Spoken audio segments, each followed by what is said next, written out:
Today we will discuss basic accounting terms part 4. If you have not watched previous videos, then please check it out. Link is given in the description box. What are bad debts?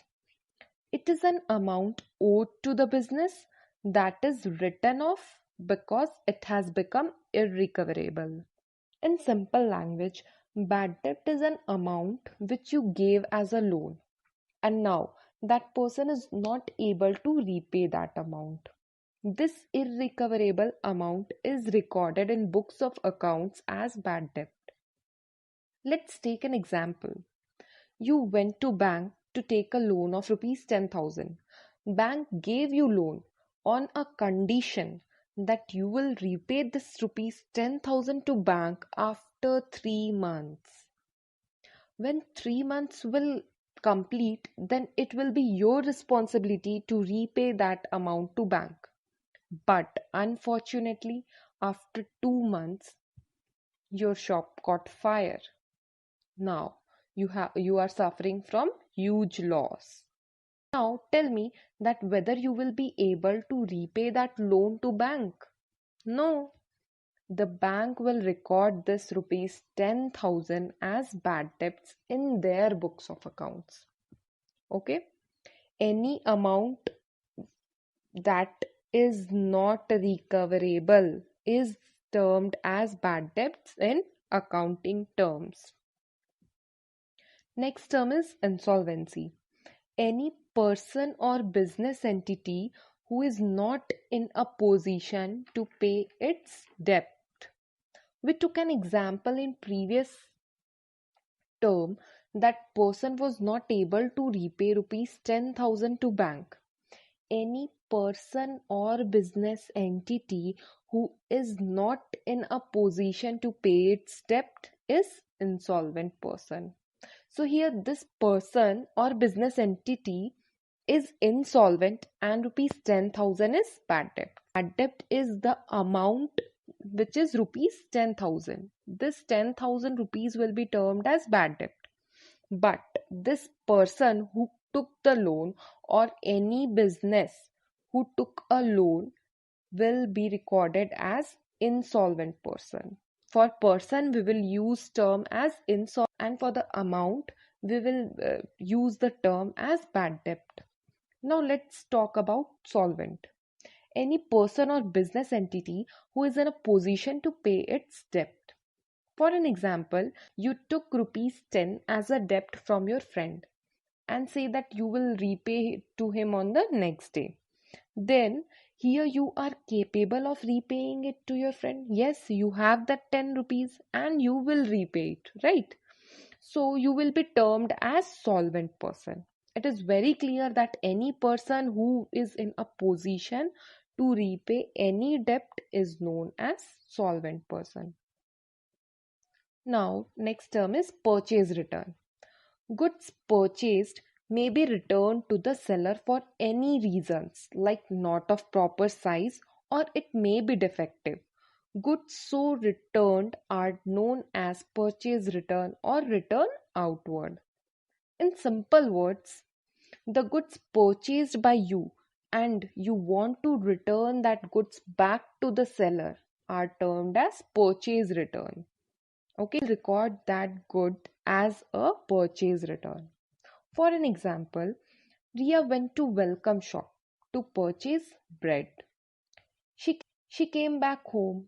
While opening the package, she saw the date of expiry was crossed.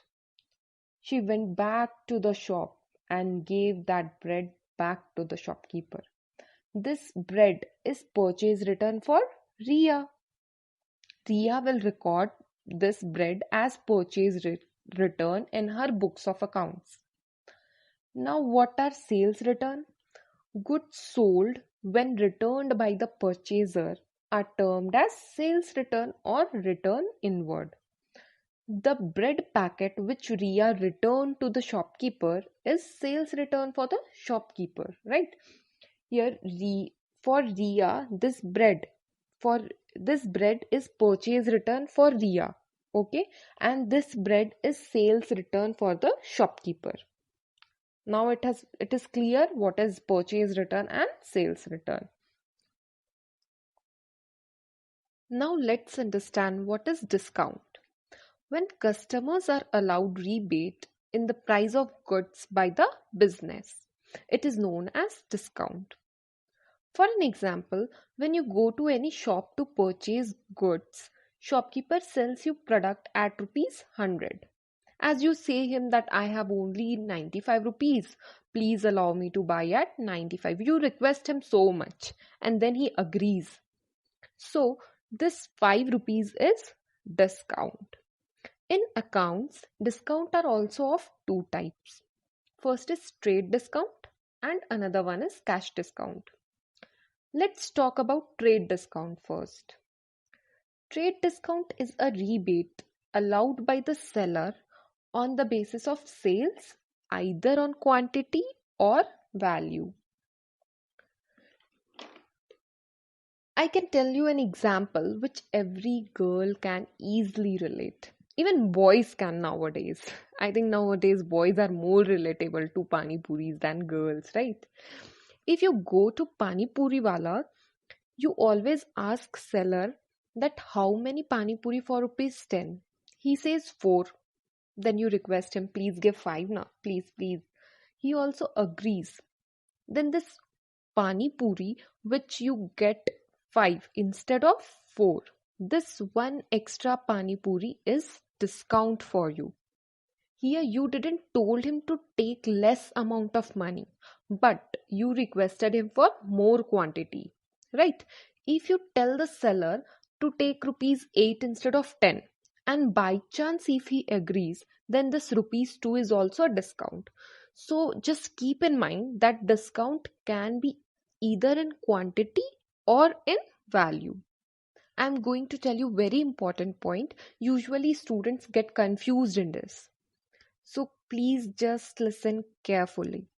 If in question it is specifically mentioned word trade discount, then we won't pass any entry for trade discount, because in accounts there is no entry for trade discount. We do not record any trade discount in accounting.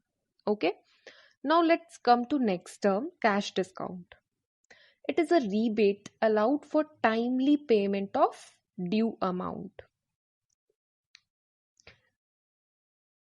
Cash discount is given to encourage purchaser for instant payment or to avoid any credit transaction, right? For an example, if you visit to your grocery shop, sometimes you say him na that I will pay to whole amount to you at the end of this month. You please write it down, right? But if shopkeepers tells you that if you will pay it today itself, I'll charge you 5% less. Obviously, you will pay on the same date because you are getting 5% discount. Why you are getting this 5% discount? For the cash payment, instant cash payment, right? Otherwise, you would have given that amount at the month end. But for instant cash payment, he is saying that he'll charge 5% less. That means here 5% is cash discount. Any discount given to encourage payment instantly, you can say it as a cash discount. And yes, we entry for cash discount in books of accounts, right? For trade discount we were not recording any entry in accounts, but for cash discount we will definitely record that entry for cash discount, right? Please like, comment and subscribe. Thank you.